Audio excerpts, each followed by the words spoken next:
Un cordial saludo, estimados amigos. Soy Alexander Ferns, constituyente andino por la República de Colombia. Estamos realizando esta transmisión hoy 30 de diciembre de 2025. Primero que todo, deseándoles a todos un muy feliz año nuevo 2026, con mucha salud, con mucha prosperidad, con muchos deseos de que todos podamos cumplir nuestros proyectos y nuestras metas, nuestros sueños.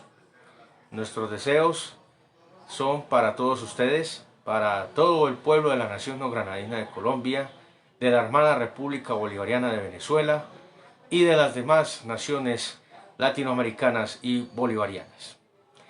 Bueno, estimados amigos, hoy vamos a hacer un mensaje no solo de reflexión, sino adicionalmente de resumen político, social, no solo de nuestro trabajo, de la gestión, sino también de los diferentes escenarios políticos que se han dado a nivel local e internacional. Bueno, por estos días no solo estamos celebrando las fiestas de fin de año, sino que también estamos en un proceso de reacondicionamiento para mirar cómo vamos a trabajar el próximo año y adicionalmente pues cómo vamos a seguir materializando los procesos y consiguiendo resultados para los pueblos americanos.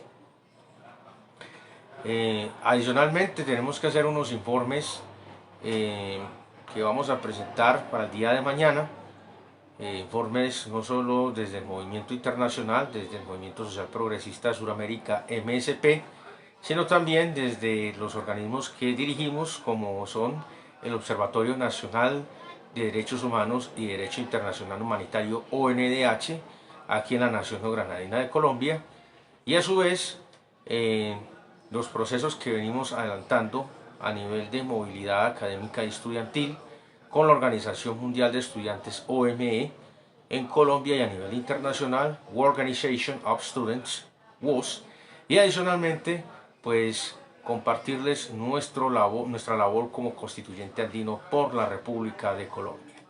Bueno, primero que todo vamos a hablar en términos generales qué nos ha dejado este año.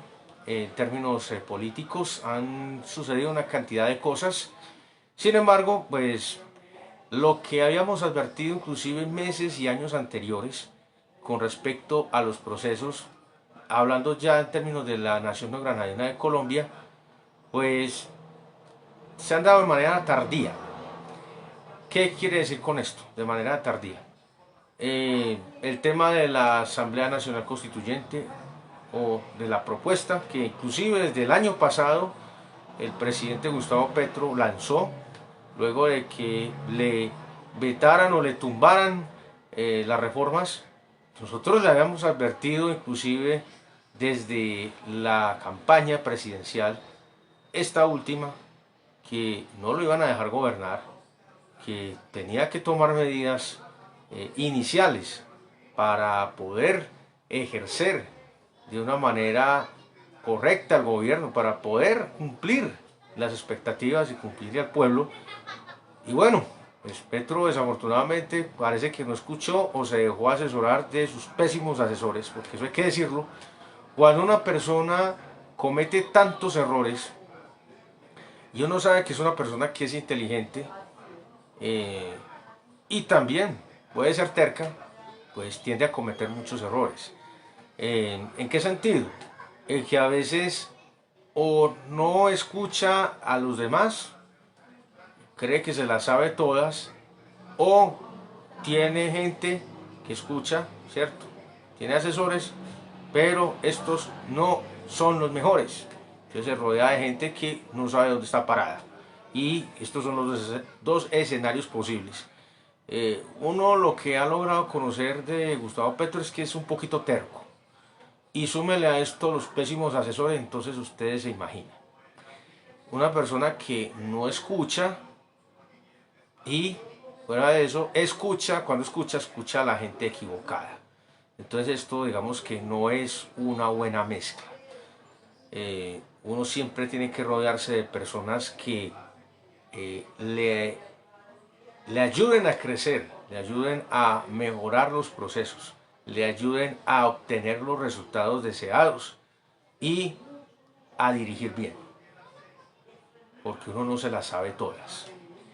Bueno, estimados amigos, en, en ese orden de ideas, pues Gustavo Petro no hizo la constituyente en el momento que se tenía que hacer. En este momento pues hay un comité que se ha inscrito para empezar la recolección de firmas y presentar un proyecto para reformar la Constitución al Congreso de la República. Esto ya lo hablamos en un video, en un especial de actualidad política con Alexander Ferns que realizamos el día de ayer. Y desafortunadamente pues estas personas tampoco tienen una idea clara de qué es lo que van a hacer, empezando porque no hicieron una convocatoria amplia para los sectores sociales, para líderes de organizaciones sociales, y mucho menos tampoco pues citaron a personas que tuvieran experiencia con este tipo de temas. Y bueno, ellos creen que presentándoles un proyecto de reforma constitucional respaldado con unas firmas, el Congreso, este que salga o el otro que entre, pues lo va a aceptar, y eso no va a ser posible. Ya hemos hablado de eso. La figura era otra, no era una Asamblea Nacional Constituyente de entrada, porque pues si tú tienes un Congreso que no funciona y vas a tener otro Congreso con unas condiciones similares, porque desafortunadamente los candidatos que hay para el Senado y para la Cámara no cumplen todavía con las características y con el perfil que requiere un liderazgo para sacar las regiones y sacar este país adelante, pues vamos a tener resultados muy parecidos. Bueno, vamos a tener un Congreso muy polarizado, un Congreso que va a estar plagado de politiqueros, de representantes de las mafias, de oportunistas y de gente que dice representar intereses de la derecha y la ultraderecha, y que realmente inclusive no saben ni siquiera dónde están parados. Esa es la realidad, estimados amigos. Ustedes saben que yo no me voy con medias tintas. A mí me gusta hablar las cosas como son. Bueno, lo otro es el tema de los procesos sociales. El salario mínimo es uno de ellos, y este aumento histórico que dicen y lo muestran así en términos gigantescos, como una gran proeza, como un gran logro, pues esto era algo que él debió haber hecho en el primer o segundo año de gobierno como máximo. No lo hizo. Y pues bueno, lo está haciendo ahora, pero digamos que esto es un premio de consolación para el pueblo colombiano trabajador. Y obviamente pues ya se le empezaron a venir todos los empresarios y los sectores retardatarios encima. Pues la gente, mucha gente no sabe que hace alrededor de 30 años o más, yo creo que era más, claro, inclusive creo que en el gobierno de Virgilio Barco hasta el año 91 los aumentos de salario mínimo llegaban al orden del 20%, inclusive un poquito más. Cuando tenga el dato exacto se los voy a dar. Entonces yo no sé cuál es el escándalo, cuáles son los aspavientos de esta gente diciendo que es que se van a quebrar, que los empresarios van a tener que despedir la gente, que va a haber desempleo, y entonces están armando una catástrofe, bueno, metiendo terrorismo al pueblo a través de los medios tradicionales. Y creo que esto es una situación que ha ocurrido durante hace más de 30 años, inclusive desde hace 35 años aproximadamente, que se habían subido inclusive se subían los salarios entre el 15, 16 e inclusive hasta el 20% o superior. Yo no sé entonces cuál es el problema, cuál es el escándalo de esta gente, que si ellos ocuparan por lo menos el 50 o 60% de la población en Colombia, pues ya uno diría, bueno, hombre, habría que mirar a ver cuáles son los procesos económicos. Pero es que los empleos que genera el sector privado en Colombia como tal, sobre todo los grandes empresarios, no llegan al 10%, ni siquiera llegan a los 2 dígitos. Entonces yo no sé cuál es el problema de esta gente diciendo que es que se va a acabar el país, no. Bueno, esto es una forma de, digamos, de desprestigiar las decisiones que ha tomado Petro. Pero Petro lo hizo en el momento que, pues, digamos, menos impacto va a tener. O sea, porque es que los 2 millones de pesos debieron haberse dado en el primer año de gobierno. Nosotros hicimos las cuentas aquí. ¿Cuánto paga una persona a promedio de arriendo mensual? Los que no tienen casa. ¿Cuánto es lo que se gasta una persona en alimentación, en comida, en un mes? ¿Cuánto se gasta de transporte si no tiene ni siquiera una moto? Porque estamos hablando de transporte público, porque no podemos decir que una persona va a montar en taxi todos los días o en Didi, no, no, o en Uber. El vestido, lo que es otras necesidades básicas, como por ejemplo el entretenimiento, la educación, la cultura, salir a comerse algo, ¿cierto? No simplemente pues comprar la comida y ya, no, tener una alimentación sana, hacer deporte, ¿cierto? Pagar un gimnasio, ese tipo de cosas. Entonces, comprar algo, un artículo en su casa, algo que necesite, eh, en fin, todos los gastos que eso deriva de la vida cotidiana, de la vida diaria, pues si uno hace las cuentas, lo mínimo en el 2022 eran 2 millones de pesos, eran lo mínimo. Como para que una persona al menos pudiera pagar arriendo, comida, servicios públicos, transporte. Lo mínimo. Y ni siquiera ahí metiendo el entretenimiento, ni la arte, ni la cultura, nada de esto. Simplemente estamos hablando de lo más básico, que es pagar un arriendo, comprar el mercado, pagar los servicios, transportarse y vestirse. Sí, porque tenemos que ser realistas. Bueno, eran en esa época 2 millones de pesos. El aumento debió haber sido por lo menos, al menos, de un 18%, arrancando. Y luego listo, súbale 24-25% al año siguiente. O bueno, si no lo iba a hacer en el primer año, pues por lo menos hágalo en el segundo año y suba el salario a 2.200.000, 2.300.000. Y luego irlo subiendo gradualmente. En este momento el salario debería estar entre 2.500.000 y 3 millones de pesos. Uno entiende que hay un proceso político, pero es que hay cosas que uno realmente no entiende por qué no se hacen en el tiempo que son. Y lo mismo la Asamblea Nacional Constituyente debió haberse hecho entre el primero, máximo segundo año de gobierno y no se hizo. Nosotros le dijimos al presidente, es que a usted no lo van a dejar gobernar, y menos con esos congresistas que usted tiene del pacto histórico. Hay un montón de gente colada, politiqueros, gente que no sirve para nada. Y lo han demostrado. No han servido para nada, no han ayudado a fomentar el empleo, ni siquiera en sus propios equipos políticos. Da tristeza, da pena ajena. Y lo otro, como lo dije ayer, me da pena con el señor ministro de Trabajo, el señor Sanguino, pero es que usted no puede salir a decir por televisión que estábamos en una informalidad del 58% y que la rebajamos al 55%.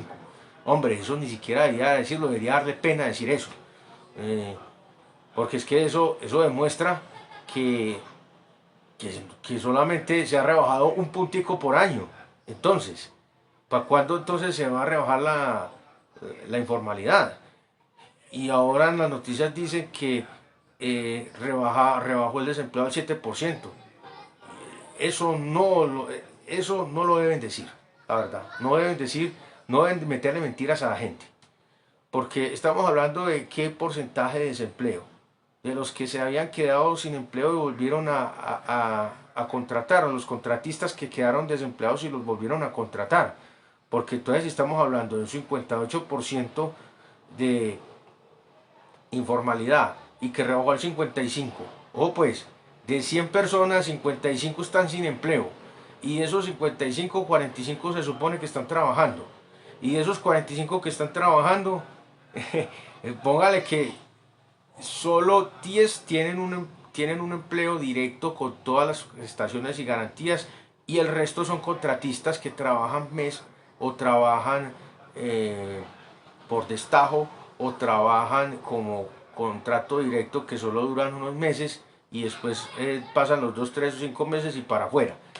Ojo con eso, que es que eso, no estamos hablando de que es que todo el mundo, el 45% restante tiene buenas condiciones de vida o de empleo.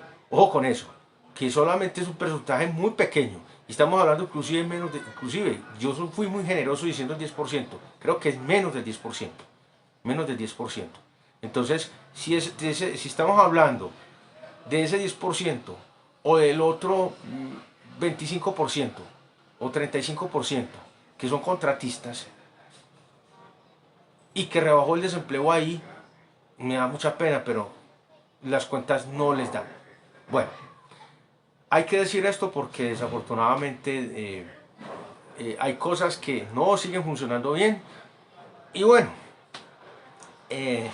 tenemos que hablar de los problemas también a nivel nacional, ya con respecto a otros procesos, el tema de las EPS debieron haber desaparecido, siguen todavía vigentes, no se hizo la reforma a la salud, la señora que estaba promoviendo eso del Ministerio de Salud no es una persona afín al proyecto progresista y ahí le colocaron de primera en la lista para el Senado en el pacto histórico.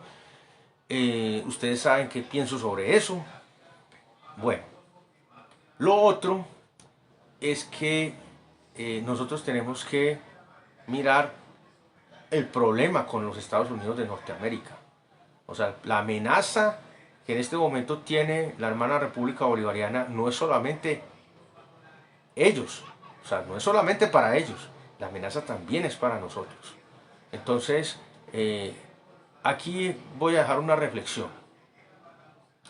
De todos estos procesos que han ocurrido, de los problemas que se han dado inclusive en materia energética, en materia de seguridad, en materia de finanzas, con los ministros que fueron mandados a la cárcel, con los procesos de corrupción, etcétera, etcétera. ¿Cuál es la enseñanza que nos queda? No podemos seguir cometiendo los mismos errores. Definitivamente, yo pienso que para este próximo año, ya que es la víspera de elecciones, elecciones de Congreso y luego elecciones de presidencia, pues la ciudadanía pues al menos pueda tener algo de conciencia. Porque sabemos que gran parte del sector de oposición hoy va a quedar en el Congreso. Eso es el tema de la corrupción y de la compra de votos, eso no se acaba de un día para otro.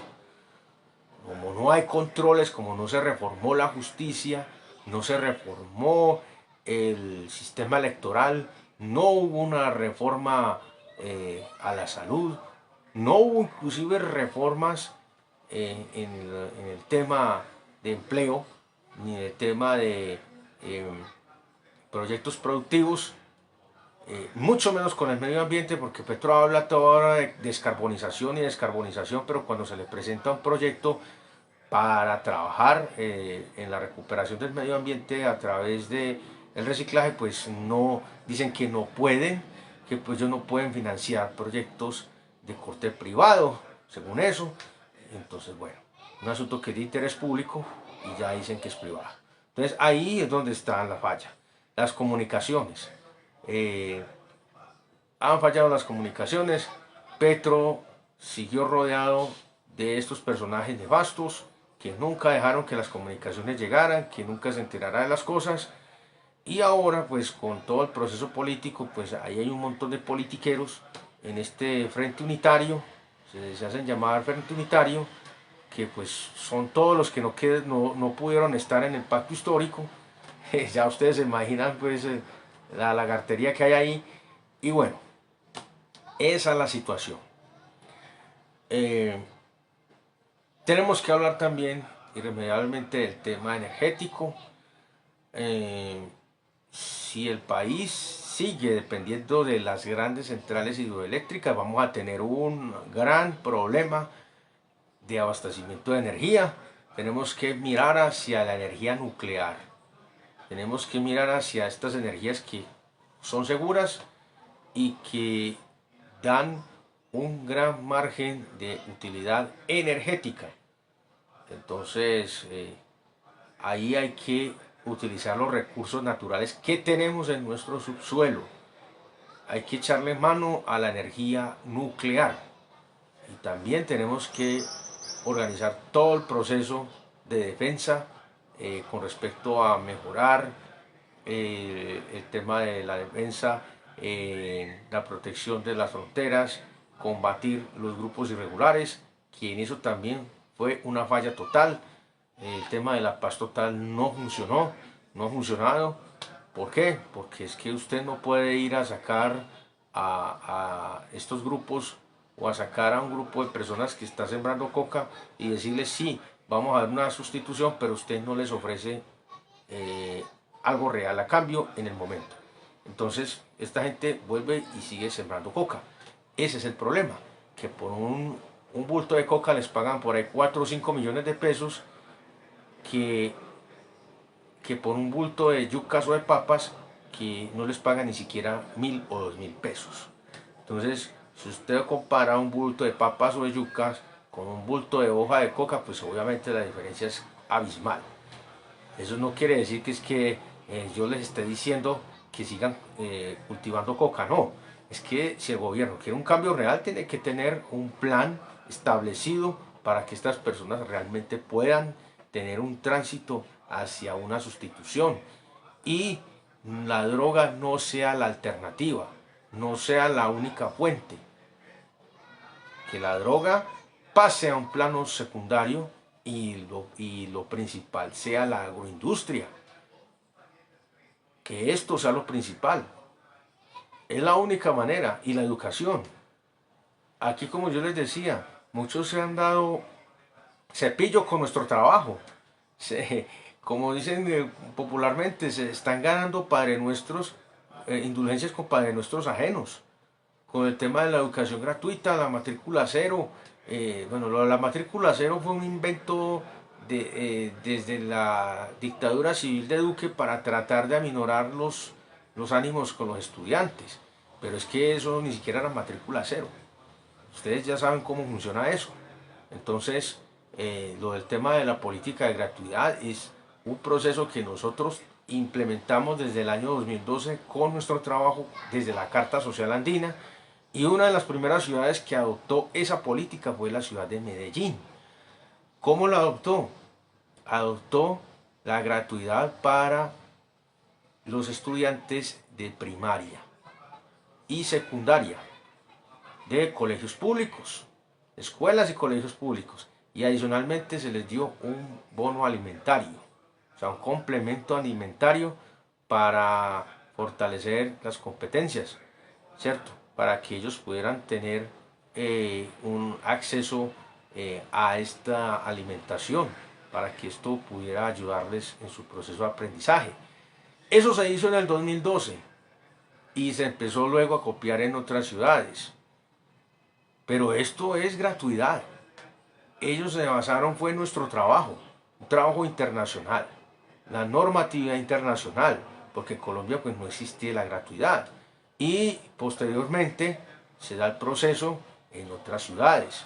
A nivel internacional, Brasil fue el primer país que se acogió inclusive desde el programa Alfa Puentes.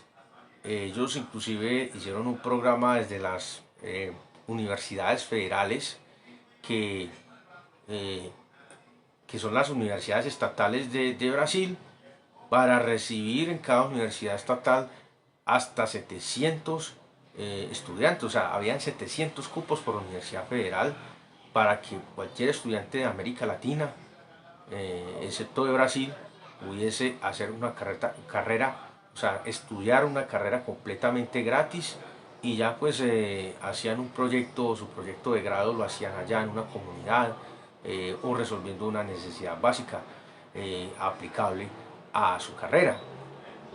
Y se hacía el intercambio con el idioma, muy importante. Esto fue algo que desafortunadamente el señor Michel Temer acabó, porque destituyeron a Dilma Rousseff, y con la destitución de Dilma Rousseff se cerraron los programas sociales, entre ellos el proyecto de movilidad académica basado en nuestro trabajo con las universidades federales, y hasta ahí llegó.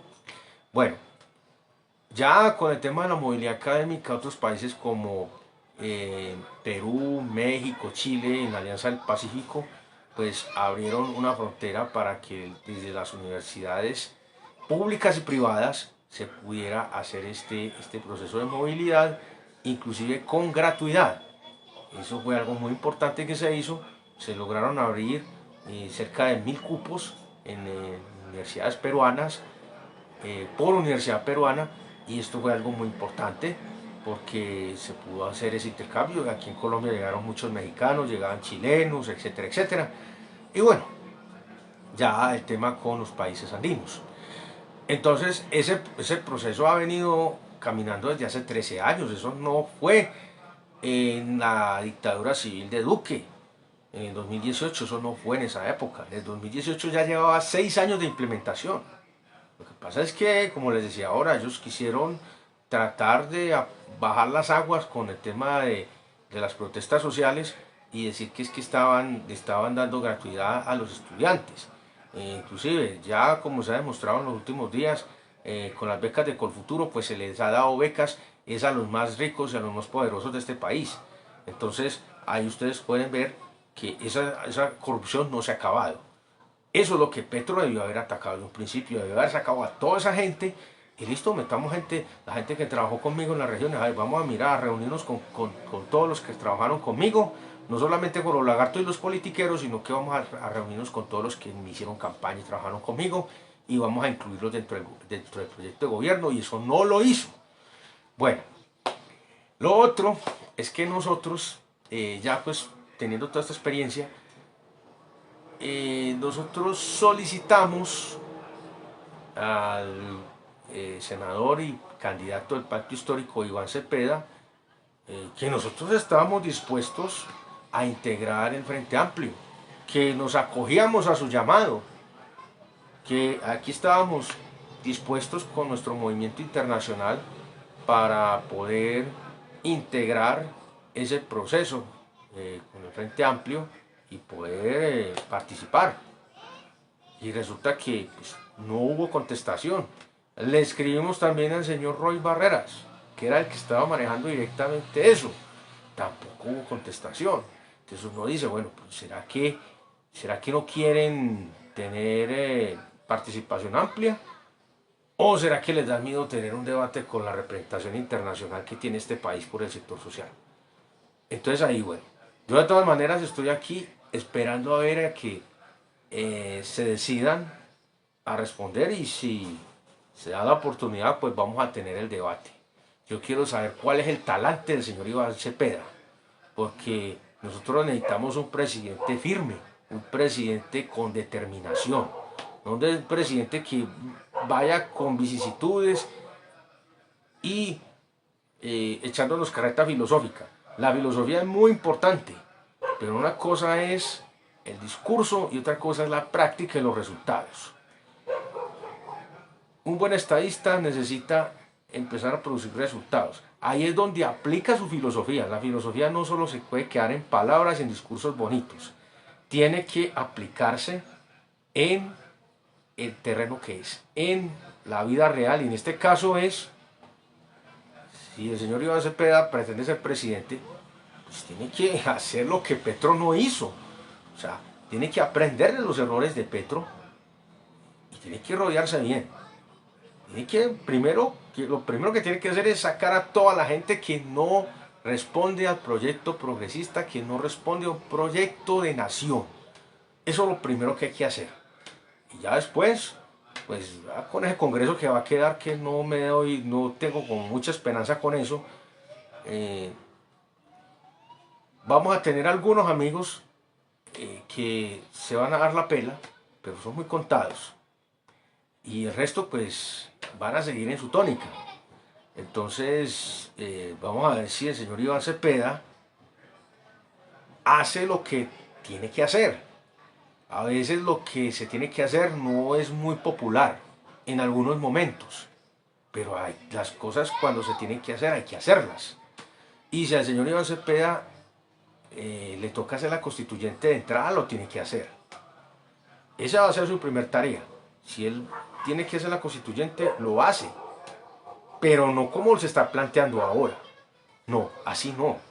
Porque, como les digo ahora, el Congreso que va a quedar no es un Congreso que tampoco va a significar una renovación. Aquí no ha habido cambio. Y yo se los digo, progresismo no es sinónimo de ser tolerante con la corrupción. O decir que es que vamos a invitar al enemigo a gobernar. No, así no es. El progresismo es todo el que quiera construir un proyecto de nación, bienvenido. El que no quiera construir el proyecto de nación, bueno, allá él. Pero aquí vamos a construir el proyecto de nación. El proyecto de nación es todos en el mismo barco hacia adelante. Construir una economía fuerte, poderosa. Generar las condiciones necesarias para que la gente tenga cubiertas sus necesidades básicas, que es lo primero, y después que puedan tener un alto nivel de vida, de que el salario no se quede en 3 millones, sino que pueda subir más, o en 2 millones como lo plantearon ahora, que fue el ajuste que hizo Petro. Bueno, que la moneda se restablezca, el poder del valor de la moneda sea inclusive igual o superior al dólar, y que podamos inclusive devolver el valor real a la moneda, que podamos tener crecimiento empresarial con nuevas empresas que absorban una mano de obra calificada y bien paga, que se empiece a producir. Lo que necesitamos es producir. Para eso tenemos grandes mercados, tenemos el mercado de América Latina, a China, a Rusia, a Eurasia, todos los países del Asia. Si Estados Unidos no quiere comprar flores o aguacates o no quiere comprar lo que nosotros producimos, pues allá están los otros mercados. Eso hay que utilizarlo. Bueno, estimados amigos, ya finalmente vamos a hablar sobre el conflicto que se ha venido presentando, o mejor, las provocaciones de los Estados Unidos de Norteamérica con la hermana República Bolivariana de Venezuela. Nosotros decimos, Estados Unidos no puede venir a atacar ni a mancillar los pueblos latinoamericanos. Estados Unidos no puede hacer eso. Y afortunadamente está la hermana República Bolivariana de Venezuela. Y está con el respaldo de Rusia y de China, afortunadamente. Porque si es por este lado, pues ya estaríamos invadidos. Bueno, admiramos la determinación de los pueblos bolivarianos, del pueblo bolivariano de Venezuela, de su gente, de su Fuerza Armada, de la Guardia Armada Nacional Bolivariana, de la Policía Bolivariana, de toda la gente que integra el cuerpo cívico-militar de la hermana República Bolivariana de Venezuela. Son un gran ejemplo para todos nosotros. Qué bueno que nosotros pudiéramos estar unidos a ellos y enfrentar esa amenaza. Seríamos una gran potencia en el sur del continente, la potencia en la cual tanto ha temido los Estados Unidos de Norteamérica. Seríamos esa gran potencia. Pero bueno, desde la distancia tenemos que seguir apoyando en este momento al presidente Nicolás Maduro, a su gabinete, a su equipo de gobierno, a sus ministros, a todas las personas que hacen las misiones sociales, que son una tarea titánica. No solo entregar viviendas a las personas más pobres, darles una esperanza de vida con una vivienda, sino también darles una esperanza de vida a través de un apoyo alimentario y garantizando lo que más pueden, porque uno sabe los problemas que han tenido y el bloqueo tan grande que han tenido, porque yo lo he vivido personalmente. Ahora yo me imagino cómo será el bloqueo a nivel de todo un país. Y aún así, con todos esos problemas, han salido adelante y están saliendo adelante. Entonces, para la Nación Bolivariana de Venezuela, mi respeto, mi admiración, y ustedes siempre han sido el faro que ilumina a los pueblos latinoamericanos. Entonces, rechazamos contundentemente la injerencia norteamericana, la presión que están haciendo, los asesinatos que han cometido contra los lancheros, porque cuando no se comprueba qué son o qué llevan, esto se convierte en un crimen de guerra. Usted no puede estar bombardeando la primera lancha que aparezca o lo que se mueva en el mar, porque ellos saben qué es lo que bombardean. Otras cosas que están debajo del mar no las van a bombardear. Ustedes saben a qué me refiero. Bueno, y el genocidio en Gaza, y no solo el genocidio en Gaza, sino en otros lugares del planeta donde hay guerras, donde Estados Unidos está matando gente a diario, en este mismo instante, y el ejército de Israel. Nosotros merecemos una mejor humanidad. Y es por ello que el llamado es a todo el pueblo latinoamericano, a que sepamos elegir a nuestros líderes. No como lo que ocurrió en Argentina, lo que ocurrió en Chile, lo que acaba de ocurrir recientemente en Centroamérica, creo que en Honduras. Eso no se puede volver a repetir. Lo que ocurrió en Ecuador, lo que ocurrió en Bolivia. O sea, esto es un retraso. O sea, estamos retrocediendo. Nosotros no podemos seguir eligiendo gobiernos pro-norteamericanos, antipueblo, porque eso es lo que son. Y menos de corte neonazi, como el señor Kast en Chile. Desastroso. Pero bueno, el señor Boric fue el que cultivó eso. El señor Boric traicionó al movimiento estudiantil, traicionó a los procesos latinoamericanos y bueno, se destapó que era un sujeto de derecha que no le importó los procesos sociales, y ahí está el resultado. Él fue el que catapultó a este personaje Kast, nefasto. Mis condolencias al pueblo chileno que intentó evitar esa catástrofe. Lo único que podemos hacer de aquí es hacer un apoyo moral, porque no podemos hacer otra cosa distinta desde acá. Desafortunadamente han decidido un destino que no es para nada alentador, ni para el pueblo chileno ni para los pueblos latinoamericanos. La integración está siendo cada vez más desquebrajada.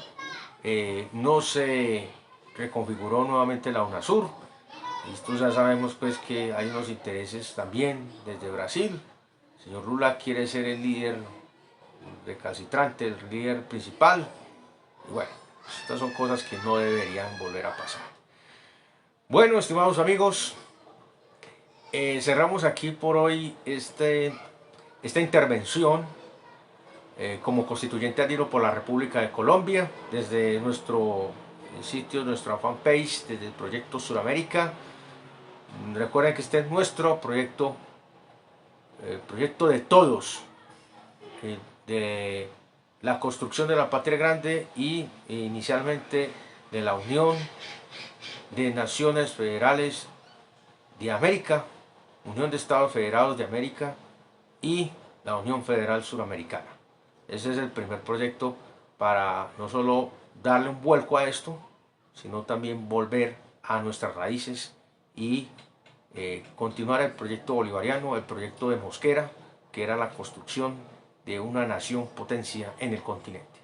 Bueno, estimados amigos, a todos los ciudadanos de la Nación Neogranadina de Colombia, de la hermana República Bolivariana de Venezuela, del Estado Plurinacional de Bolivia, de la República del Perú, de la República de Chile, de la República del Ecuador, de las Guyanas, de Surinam, de Brasil, de la República Federativa de Brasil, de la República de Argentina, de la República del Paraguay, de la República Oriental del Uruguay, en fin, de todas las naciones de la República de Cuba. Para todos ellos, una feliz Navidad, unas felices fiestas, un próspero año 2026 y tenemos que seguir firmes hacia la victoria. Y, como siempre, no olviden esto, nuestra batalla moderna no es por la libertad de una nación, es por la libertad de la raza humana. Y nos vemos hasta el año 2026, que es dentro de muy pronto. La idea es que sigamos construyendo y ojalá podamos tener un mejor porvenir para todos. Mil bendiciones para todos ustedes, con mucha salud, mucha prosperidad, mucha economía y sobre todo un despertar para la humanidad. Hasta la próxima.